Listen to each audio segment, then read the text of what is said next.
And we're back with allegedly one of the worst Scarlet and Violet Pokemon releases. Don't, take my word on that. That's just according to this guy on my previous comment on my previous opening of Crimson Haze. But don't get me wrong, I do love Crimson Haze. It's beautiful. I'm still after that parent SAR.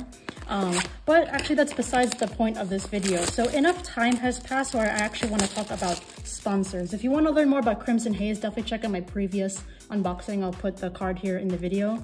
Of course, 30 packs per box, 5 cards per pack. But yes, the topic of sponsors, and yes, this video is sponsored, but we'll get into that.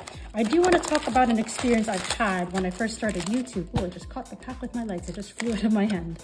But yes, back in 2020 when I just first started on YouTube. So some Crystal Collects history here if you want to sit through this.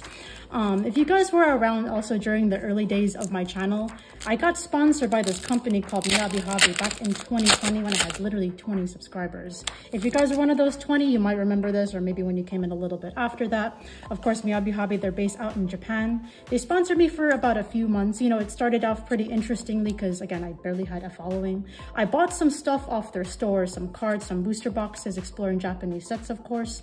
And, at the time when I was opening Pokemon video or having Pokemon videos released, I had both English and Japanese products. But a lot of the time, I was actually more open about sharing where I got stuff from.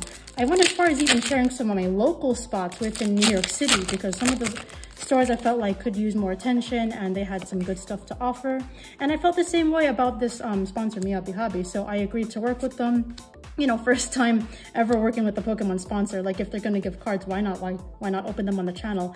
And wow, that is a special art to pull from this box. That is a Sinistcha, and actually this is one of Jay's favorite cards. So hit that like button. That's a really beautiful card to pull. Very iconic as well. And also, resemblant of Poltegeist from Galar region, but of course this is the matcha version. One reason why I love this set. Beautiful artwork as well. But yes, back on the topic of Miyabi Hobby. So again, they sent me some items, but at the same time too, one thing that wasn't really great about them, a few things I'm going to be bringing up. They weren't very clear with their instructions, and at the same time, they sent me loads of products in the very beginning. I'll put even a picture on here. That's how many boxes they sent me. Of course, at first it looks like, wow, I have a lot of videos to make, but after a while, when you have like case worth of sets of the very same set, you can only open that set so many times until it becomes repetitive and it's like, what else should I be talking about? So also, at that time I was still growing, I was still feeling things out with YouTube, so it was very interesting, but I took it anyway.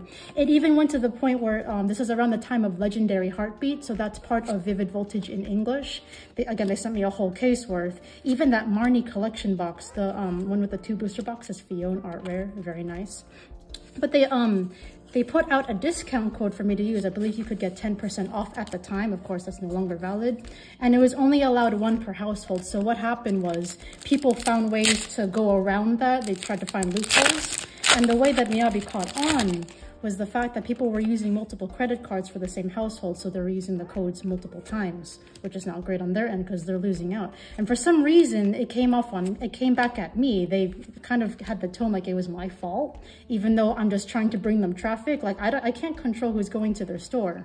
So that was already red flag number 2, besides the lack of instructions, because they just said, here you go, here's some products, do what you want with them. And I'm just there like, all right, I'm gonna mass open these in multiple videos because they're not really giving me some pointers here. So that's one other thing. And then it kind of got to the point eventually. I'm just trying to summarize this whole story in as short as possible, but eventually it got to the point where it was so bad that they stopped answering their emails of customers. I believe they were even complaining they were getting too many customers. So people started coming to me. Very nice Zapdos holo, I have to say, by Gosan. They started coming to me asking where their boxes were, the status of their orders. Keep in mind, guys, when you're a YouTuber working with a sponsor, you don't have access to that information. That's also a violation of privacy, by the way. I didn't have access to people's addresses, order confirmation, emails, etc., tracking information. So I didn't know what to tell these people, and I felt really bad because they weren't getting the service that they deserved. Of course, they have access to good price booster boxes, the sets that they're looking for. But if they can't even get simple customer service, nice enamorous artwork, by the way, it reminds me of Looney Tunes art style. But if they're not getting the service that they need, and then I have to step in. I've even had to contact Miyabi multiple times.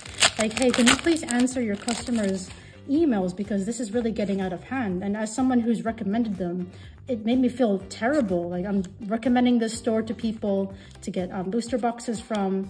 And then, you know, after a while, it just came to the point where, you know, Miyabi just suddenly cut ties without really any warning. They didn't really say anything after I reached out to them, like say, hey, like, you need to take care of the customers. Maybe the load was too much, but at the same time too, what happened as well, they were really aggressive about it once they cut ties, even though I've only followed their lack of instructions. They even threatened me with a court case. They sent me papers and all these legalities saying, like, if you talk badly about us just because we're cutting ties all of a sudden and because of everything that's happened in the past, like, we can take you to court in Japan. So I was just traumatized. Well, first of all, like, the sponsor is about to cut everything. Number two, like, should I keep going on? And it's like, you know, I've done everything that I could. It just felt like, what did I do wrong at that point? I just wanted to share a source for people to get cards from, to enjoy the hobby. Like, you know, I was having a fun time. This is in the middle of the pandemic too, you know, when we're all getting back into, a lot of us were getting back into Pokemon if we weren't already involved with it. So that was just, you know, a crazy experience, and, you know, it left a sour taste in my mouth at the time. And, you know, there was even another company based out in Brazil that also wanted to work with my channel. This was around the time that happened. But even still, at that point too, I was actually looking just for products. I wasn't even looking for a sponsorship. I was actually looking for Portuguese Pokemon packs, Darkness Ablaze. But all they did was try to put, like, Dragon Ball Z products on my channel, what's it called? And then having me design their website. They were requesting all sorts of things. I'm not going to mention their name because it's just not worth it at this point. But basically, I just felt like sponsors were just not taking the right approach, like at least the ones that I was dealing with. So definitely don't work with companies that demand too much from you, that veer off from the content that you're doing, because I'm very Pokemon based. Like, I have explored other TCGs with Miyabi, like Digimon, but, you know, I'll dabble into them, but I won't go in depth with them if I'm not feeling it.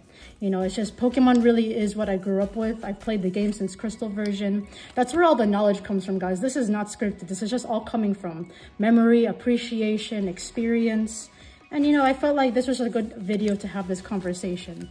You know, in terms of sponsorships, you know, if you're getting into content creation, you want to enjoy, you know, making videos, and you want to, like, have a little bit of assistance, but also spreading the word and helping out that business, there's a good way to do it. But this was working with Miyabi, that was just not the way to do it, because, just to summarize, instructions weren't clear. They were giving too many products, in my opinion, for one to handle. And also, two, they were not attentive to the customers. You know, like, I personally bought from them. I had a good experience, so I wouldn't have known at the time. But after seeing their true colors whenever conflict happened, that's never really a good thing to see. It could have been handled better, in my opinion. But fast forwarding now to the sponsor of this video, you know, it took me a while to kind of even accept the idea of getting back with another sponsor, because I did my research even more in depth this time. I made sure that Omotenashi TCG, of course, is the sponsor of this video. Thank you so much for this booster box. Check out their website if you haven't already. But basically, I really enjoy working with Yuki. He's, of course, the owner of this shop based out in Japan, Saitama, Japan.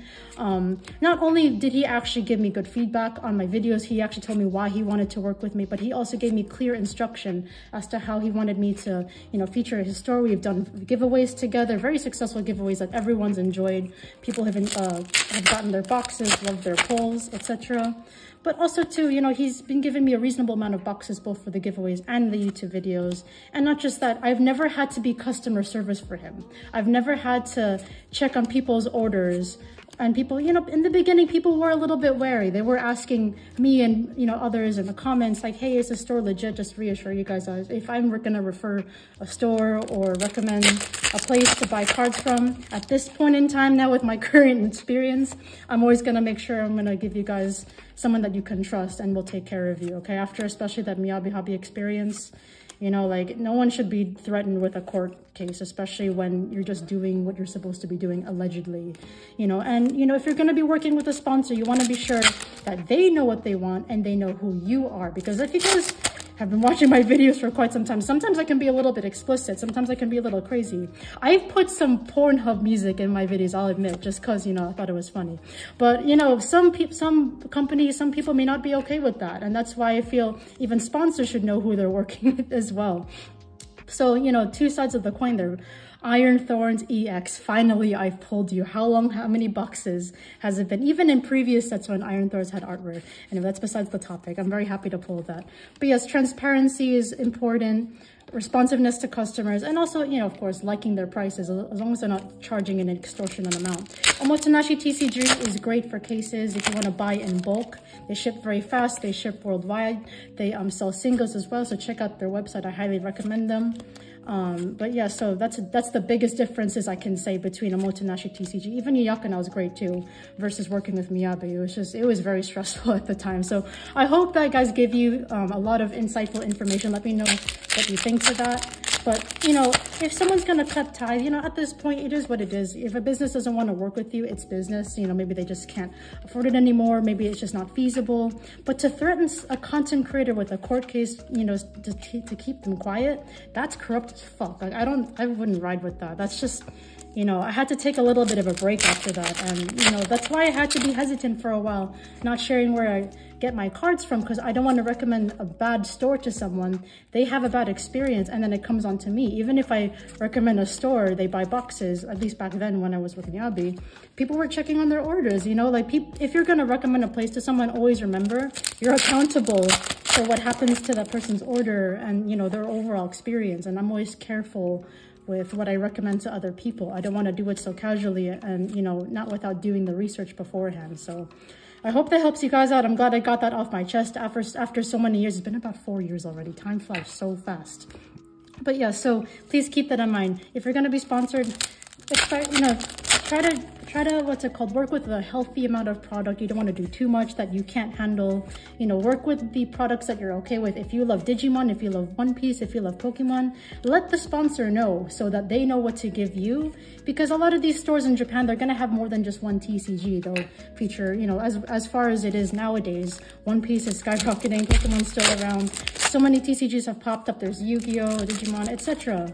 So it's always good to make it clear, you know, what you prefer to work with. Don't let a sponsor also overwhelm you or tell you you know, to do something that you're not comfortable with. And we have Iron Leaves holographic. We're getting through these packs, guys, but very happy with the pull in this box. Maybe it's like a little, you know, good sign for me sharing all this information with you guys. But, you know, I'm not worried. You know, those court papers too that Miyabi gave to me were fake, by the way. You know, that's also why I'm not afraid about talking about this. At the time too, you know, it was a shock. I didn't really look through things thoroughly until much later and realize, you know what, they're just trying to keep me quiet. Beautiful Blood Moon Ursaluna EX, by the way. I love how sparkly that is.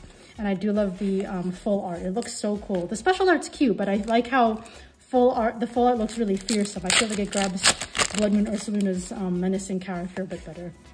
Alright, we have Glaceon. But yeah, guys, let me know what you think in the comments below. I'm curious to see your thoughts. I hope that, you know, gave you a bit of better insight of the history of Crystal Collects and also of sponsorships in general. Just, you know, those are some tips from my experience to look out for. If you have anything better to suggest, I'm always open to listen to what you guys have to say. And we have 3 more packs, so let's just get through this lovely set of Crimson Haze. I hope you're excited for the teal mask. Like, you know, this set is beautiful, all amazing artworks. Even Jay really loves this set, and he hasn't even played the DLC. That's how nice it is. It just has such a strong theme.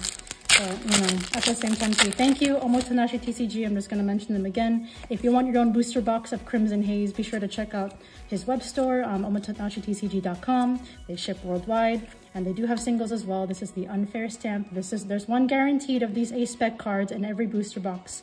Super powered supporter trainer card. You're only allowed 1 per deck, and that's the reason why, because it's so OP. 2 more packs left. Will I pull another SR? Who knows? But we will see. I think we pulled out of the art rares already, so that should be, unless we are due for 1 more. I've been so in depth with this conversation. Oh, there's another one. Hisuian Growlithe, one of my chases that I have yet pulled again, because I want that Perrin to match, that Perrin SAR.